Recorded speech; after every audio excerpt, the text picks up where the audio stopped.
If you have provided plenty of money, everyone will become a talent. It is the emploment philosophy of Ren Zhengfei, the founder of Huawei. On February 7, a number of Huawei insiders revealed that in 2021, although Huawei is still in a difficult period and its annual revenue has dropped by nearly 30%, Huawei will still spend more than 50 billion yuan to share dividends for its shareholding employees, and the per capita dividend of employees exceeds 400,000 yuan, which is equivalent to nearly $63,000. Many peak time? Is it more reasonable that Huawei pays less money and keep more money in its hands to avoid the risk in the future? Le may have questions like, is it really necessary to distribute so much dividends at this hard behind the high dividend shares? What is Huawei's management wisdom? To find out answers to these questions, let's continue watching. For reasons known to all, Huawei has had its toughest year since its founding in the past year. On March 28, Huawei released its 2021 annual report, with annual revenue of 636.8 billion yuan, down 28% year-on-year, which is more than 250 billion less than that in 2020. Then, why did Huawei distribute so much dividends at this hard time? Well, in fact, Huawei dividends are the key to stabilizing the morale of staff. Huawei, who is in predicament, can survive largely because of the unremitting struggle of Huawei people, and the root of this struggle is also derived from the top-level design of this team incentive system. When the company is in the most difficult time, what they are thinking about must be to help each other, not to abandon the employee to protect the company. Huawei is a private company 100% owned by its employees. Huawei implements a 100% employee stock ownership plan through the labor union. As of December 31, 2020, the number of employees participating in the employee stock ownership plan was 121,269, with an average share of over 400,000 yuan. Huawei's founder Ren Zhengfei also participated in this plan, and his total investment was equivalent to about 0.9% of the company's total share capital. In 2020, Huawei's expenditure on wage and other staff welfare reached 139.095 billion yuan. Based on 194,000 employees, the per capita salary of Huawei employees reached 706,000 yuan, which is approximately equal to $111,048. The three major China's domestic giants, Tencent, Ali, and Baidu, have a total profit of 58 billion, but 70% of them are belong to the foreigners because of foreign participation. But Huawei is not. The US said, as long as you are a Chinese company, I will not buy your equipment, but as long as you let Americans take stock, I will reduce tariffs for you. Huawei CEO Ren Zhengfei directly replied, no. And this no makes Huawei lose tens of trillions.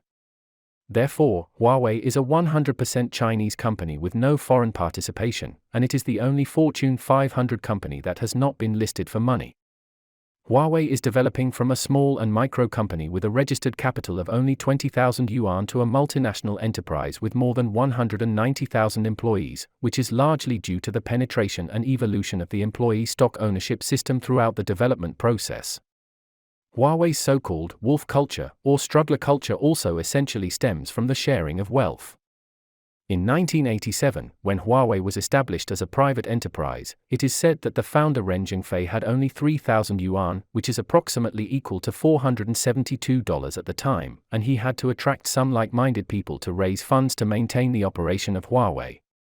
Ren Zhengfei then proposed Huawei's employee stock ownership system, with the purpose of sharing responsibilities and interests with employees. In 1990, Huawei proposed employee stock ownership for the first time and implemented an employee stock ownership plan through the labor union.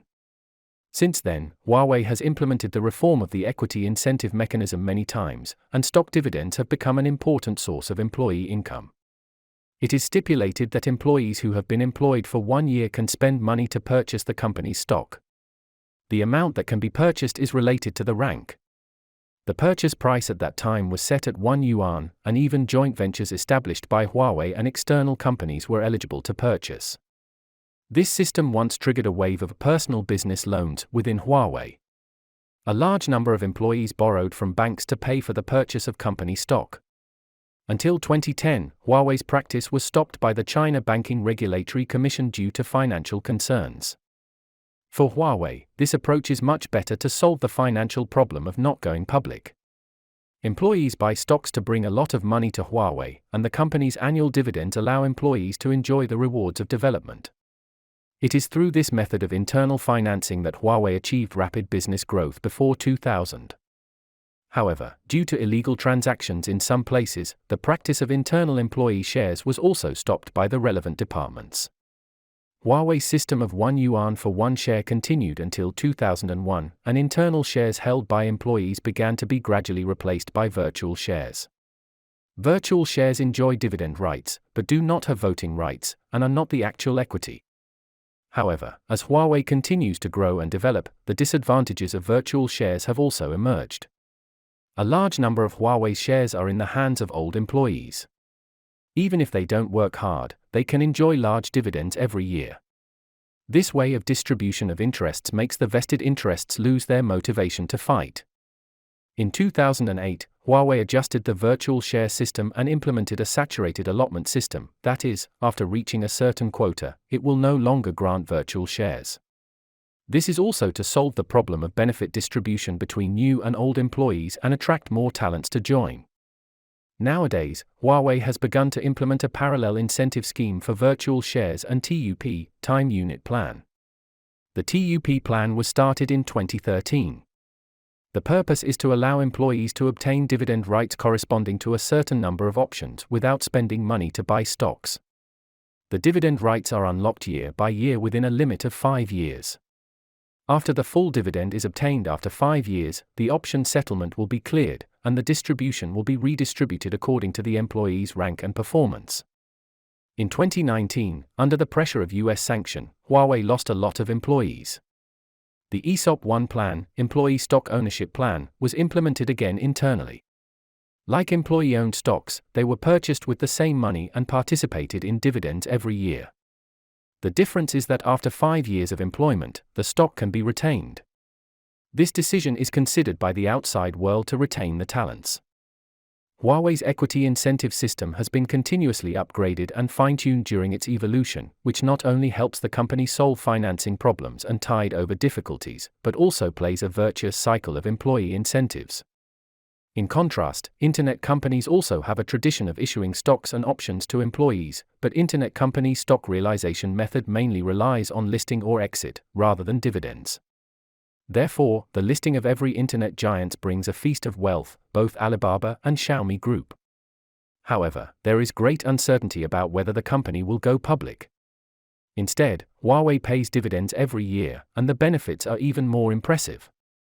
As for the considerable amount of Huawei's dividends, among the comments of Chinese netizens, the most popular ones are supporting Huawei mobile phones and advocating domestic companies to learn more about Huawei's salary system, so the problem of attracting talent would be solved.